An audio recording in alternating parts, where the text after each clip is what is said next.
তবে কি জয় পাবে বাংলাদেশ? চরমভাবে মেতে উঠেছে ভারত বাংলাদেশ টেস্ট।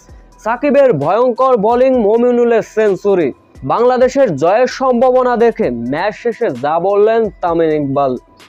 বৃষ্টিতে 2.5 দিন ভেস্তে গেছে বাংলাদেশ ভারত টেস্ট। তবে শেষের 2 দিন যে চরম উত্তেজনা হতে পারে, নাটকীয়তার যে বাকি থাকতে পারে, তারই যেন প্রমাণ মিলল ক্ষণে ক্ষণে। সাকিবের বিদায় টেস্টে ব্যাট হাতে 17 বলে 9 রান করেছিলেন সাকিব আল হাসান।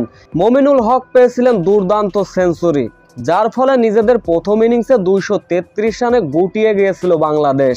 প্রথম ইনিংসে ভারতের বিপক্ষে লিড নিয়েছিল বাংলাদেশ 52 রানের।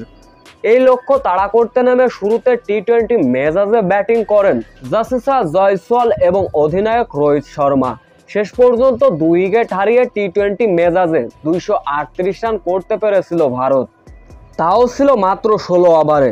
শেষ পর্যন্ত 285 রানে ম্যাচ ডিক্লেয়ার করেন ভারত অধিনায়ক রোহিত শর্মা। এদিন বল হাতে 4টি মূল্যবান উইকেট নিয়েছিলেন সাকিব আল হাসান, তাও আবার শুভমান গিল, ঋষভ পান্থ, বিরাট কোহলিদের মতো ব্যাটারদের।